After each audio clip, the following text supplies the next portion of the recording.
Video tersebut merupakan salah satu contoh gangguan sistem saraf yang bernama epilepsi atau AYAN. Gangguan ketika aktivitas sel saraf di otak terganggu yang menyebabkan kejang. Epilepsi dapat terjadi sebagai akibat dari kelainan genetik atau cedera otak yang dialami, seperti trauma atau stroke. Penyebab epilepsi belum diketahui secara pasti, namun ada beberapa kondisi yang diduga dapat mempengaruhi pola aktivitas listrik otak, yaitu cedera kepala, meningitis, dan cerebral palsy. Selain itu, ada beberapa faktor yang dapat meningkatkan risiko seseorang terserang epilepsi, yaitu riwayat epilepsi pada keluarga atau faktor genetik, stroke, dan demensia. Epilepsi tidak dapat disembuhkan. Meski demikian, dokter dapat memberikan obat anti kejang seperti asam valproate, lamotrigine, dan topiramate untuk mengurangi frekuensi kejang. Jika pemberian obat-obatan tidak cukup efektif, dokter dapat merekomendasikan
pengertian gigantisme. Gigantisme adalah pertumbuhan badan yang melebihi batas normal. Kelainan ini disebabkan oleh produksi hormon pertumbuhan atau growth hormone secara berlebihan. Penyakit langka ini dapat menyebabkan penderita mengalami perkembangan yang sangat pesat. Pertumbuhan yang berlebihan paling umum terlihat pada tinggi badan, otot, dan organ-organ tubuh. Sebagai akibatnya, penderita akan tampak lebih besar daripada orang seusianya. Kelebihan hormon pertumbuhan pada gigantisme terjadi akibat kelenjar pituitari yang memproduksi terlalu banyak hormon pertumbuhan yang dikenal dengan istilah somatic.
berarti kita beda 11 tahun.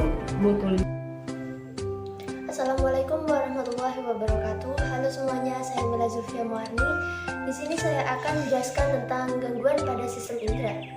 Video tersebut merupakan gangguan sistem indera pada indera pendengaran, yaitu tunarungu atau tuli. Tuli merupakan sebuah gangguan di mana seseorang tidak dapat mendengar secara sebagian atau keseluruhan pada salah satu atau kedua telinga. Seseorang dapat dikatakan mengalami gangguan pendengaran apabila tidak dapat mendengar lebih dari 40 desibel pada orang dewasa dan lebih dari 30 desibel pada anak-anak. Sebagian besar tuli tidak dapat disembuhkan, tetapi mereka dapat menggunakan alat bantu dengar atau implan koklea. Gejala-gejala yang dialami oleh penderita tuli antara lain suara teredam, suara terdengar seperti gumaman, sulit memahami kata-kata, semakin jarang berkomunikasi, merasa tidak seimbang atau pusing, terdengar deringan atau dengungan pada telinga. Faktor-faktor penyebab seseorang mengalami gangguan tuli yang pertama yaitu usia. Tuli banyak terjadi pada orang yang lanjut usia karena masalah kesehatan tertentu atau penurunan fungsi telinga. Yang kedua yaitu kotoran yang menumpuk dalam telinga. Kotoran yang menumpuk dalam telinga mengakibatkan suara yang masuk terhambat sehingga suara terdengar kurang jelas. Yang ketiga yaitu faktor genetik atau orang yang tuli sejak lahir. Yang keempat yaitu mengonsumsi obat-obatan yang terlarang. Mengonsumsi obat-obatan tertentu dapat menyebabkan penurunan fungsi telinga.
Assalamualaikum warahmatullahi wabarakatuh. Saya M Haris. Di sini saya akan menjelaskan tentang dampak penyalahgunaan nafsa bagi kesehatan. Video tersebut merupakan seseorang yang terkena gangguan mental. Gangguan mental merupakan kondisi kesehatan yang mengaruhi pemikiran, perasaan, perilaku, suasana hati seorang. Kondisi ini dapat terjadi sekali atau berlangsung dalam waktu yang lama. Kronis. Beberapa penyebab umum dari gangguan mental antara lain: 1. Cedera kepala. 2. Kekerasan pada anak atau riwayat kekerasan pada masa kanak-kanak. 3. Mengalami kehilangan atau kematian seseorang yang sangat dekat. 4. Mengalami kesedihan, stres yang mendalam dan merasa kesepian. 5. Tinggal di lingkungan perumahan yang buruk. Setelah beberapa faktor di atas yang akan kita bahas, kali ini adalah penyebab gangguan mental akibat penyalahgunaan nafsa, yaitu akibat penggunaan ganja. Penggunaan ganja yang berlebihan juga bisa mengganggu kesehatan mental. Sebab tanaman ini memang terbukti memicu gejala psikosis seperti halusinasi dan ilusi. Tidak hanya itu, pemakainya juga cenderung cemas dan mudah mengalami serangan panik. Dalam jangka panjang, efek ini bisa membuat seseorang sulit tidur, mengalami perubahan suasana hati, dan berkurangnya nafsu makan. Dalam kasus yang sangat parah, pemakainya bisa mengalami gangguan bipolar dan perilaku yang mengarah ke bunuh diri. Cara mengatasi gangguan mental yaitu sebagai berikut. 1. Terapi perilaku kognitif adalah jenis psikoterapi yang bertujuan mengubah pola pikiran dan respon pasien dari negatif menjadi positif. 2. Obat-obatan untuk meredakan gejala yang dialami pasien dan meningkatkan efektivitas psikoterapi, dokter dapat meresapkan sejumlah obat. 3. Perubahan gaya hidup. Beberapa langkah yang bisa dilakukan adalah mengurangi asupan gula dalam makanan, memperbanyak makanan buah dan sayur, membatasi konsumsi minuman berkafein, berhenti merokok dan mengonsumsi minuman beralkohol, melakukan olahraga secara rutin, tidur dan bangun di jam yang sama setiap hari.